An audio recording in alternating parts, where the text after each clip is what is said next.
Alright, today we're going to talk about limits at infinity, and we'll go ahead and get started. What is that exactly?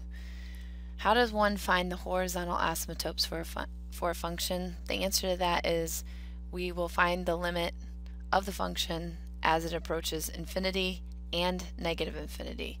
What does that look like? Well, it's simply written as the limit as x approaches infinity of f of x, and the limit as x approaches negative infinity of f of x. You must check both of these in order to find all horizontal asymptotes for a function. So what I have written here is I have a couple if statements. If the limit as x approaches infinity of f of x is L, then y equals L is the horizontal asymptote. Or you can also see I have if the limit of f of x equals L, then y equals L is the equation of a horizontal asymptote. So both of those cases right here check infinity and negative infinity. They could go to the same number, but they could also go to different numbers. That's why you have to check both. Notice that you can break up the limits using some properties. Okay, so if they're added together, you can think about each limit separately. The same with the multiplication. So let's go ahead and get started and do a couple problems. The first one I'm going to do is I'm going to show the long way of doing this, and then I'm going to show you a little bit faster way.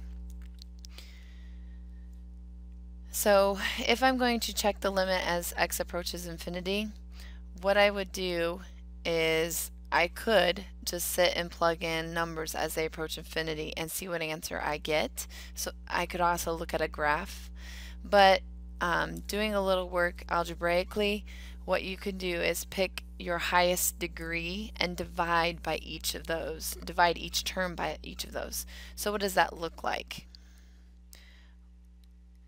If I divide each of these terms by the highest degree is just t to the first.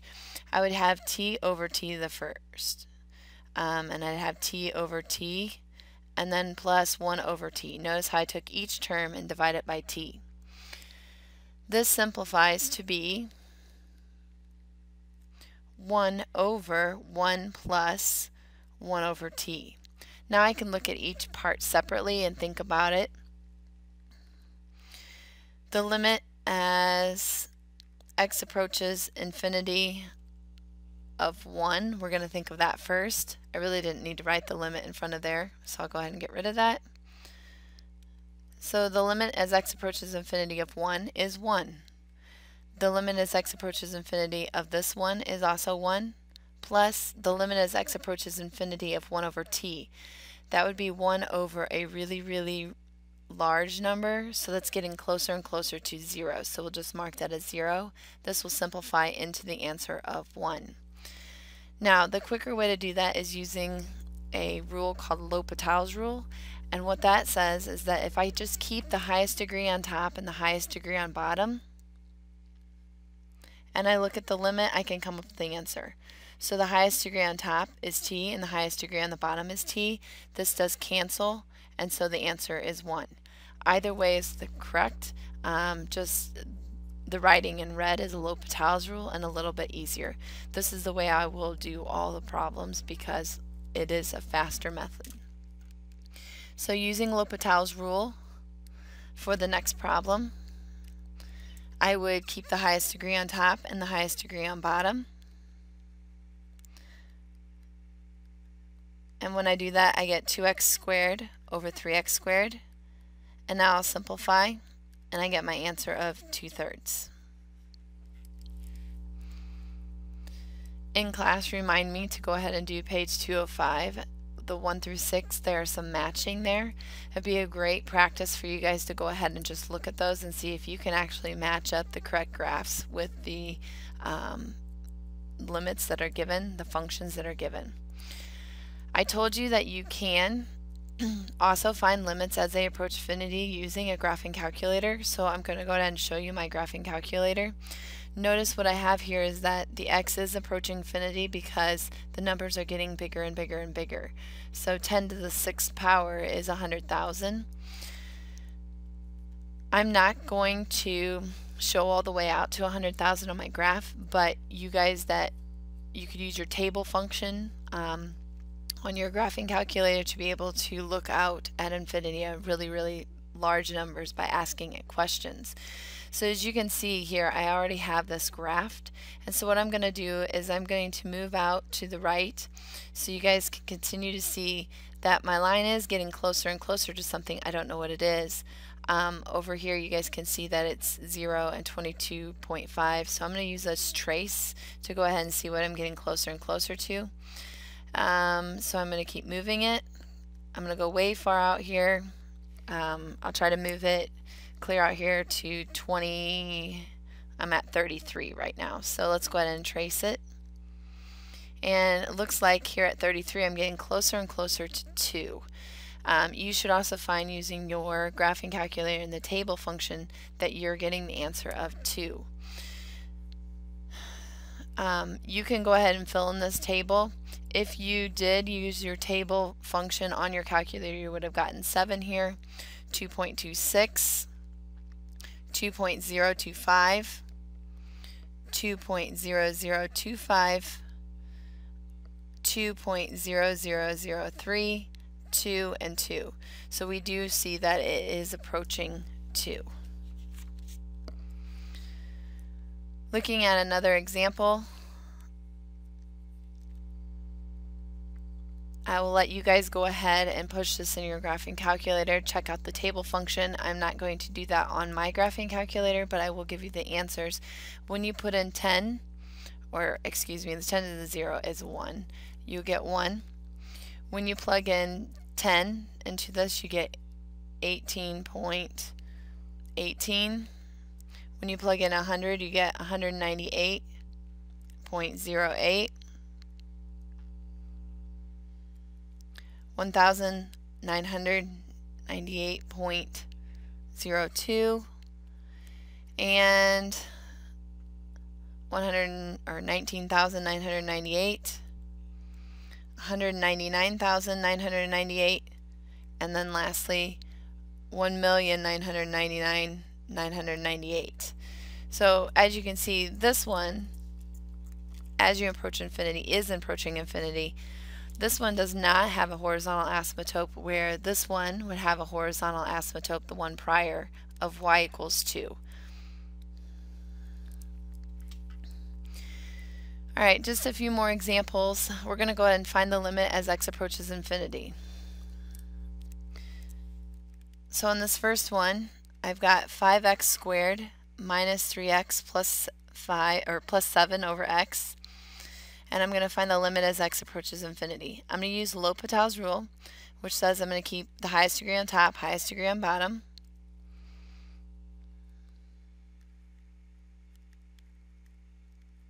This gives me 5x squared over x.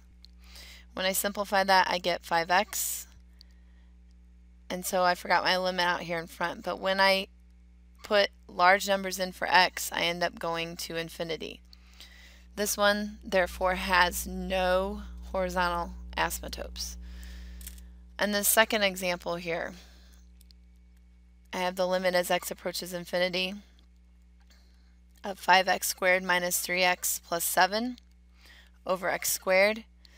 Again, I'm going to keep the highest degree on top, highest degree on bottom using L'Hopital's rule. This gives me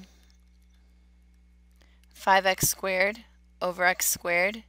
Those will cancel, giving me the answer of 5. So this one does have a horizontal asymptote of y equals 5. My last example I have on this page, I have the limit as x approaches infinity of f of x again being 5x squared minus 3x plus 7 over x cubed. Keep the highest degree on top, highest degree on bottom. That leaves me with 5x squared over x cubed. That will simplify into 5 over x. When I plug really large numbers into this x, I get 5 divided by really big numbers. which makes my answer very, very small, so my answer is going towards 0. That means that I have a horizontal asymptote at y equals 0 for that problem. Moving on, just a couple more examples. I'm going to keep the highest degree on top and the highest degree on bottom and just simplify.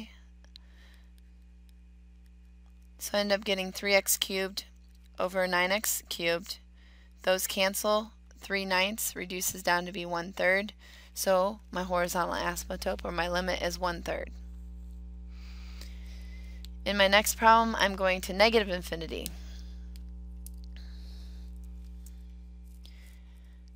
I'm not going to keep highest degree on top, highest degree on bottom. I just need to think this out. So I'm taking 1/2 times a really, really big negative number. That's a big negative number. Minus, I'm squaring a really, really big negative number. So I'm squaring a really, really big negative number, which makes that be positive. 4 divided by a really, really big number, okay, takes me to 0. Which gives me the answer of negative infinity. There is no horizontal asymptote for that problem. In this problem, I'm going to keep the highest degree on top and the highest degree on bottom, even though it's in a square root format. The highest degree on top is negative 3x, and the highest degree on bottom is the square root of x squared. This does simplify. Negative 3x over x, and then I can cancel my x's, which gives me negative 3. So this does have a horizontal asymptote of negative 3. Okay, in this problem it's the same problem that we just saw. I'm going to pick the highest degree on top and the highest degree on bottom. And when I do that, I end up with the problem, the limit as x approaches negative infinity of negative 3x over the square root of x squared. Now, one thing I didn't discuss in the last problem was that when we square root something, so this is the last problem, I can get plus or minus the square root. So I talked about the positive portion of that because when I was going to positive infinity, whereas this part, when I take the square root of it, I'm going to get a negative x this time. So therefore, when I simplify, I end up getting negative 3 over negative 1, which is 3. Therefore, on this particular problem, when you check the limit as you approach infinity and negative infinity, you find out there's 2 horizontal asymptotes. There's a horizontal asymptote at y equals 3 and y equals negative 3. This one is as x approaches infinity, and this one is as x approaches negative infinity. You can check it on your calculator to see a visual of that.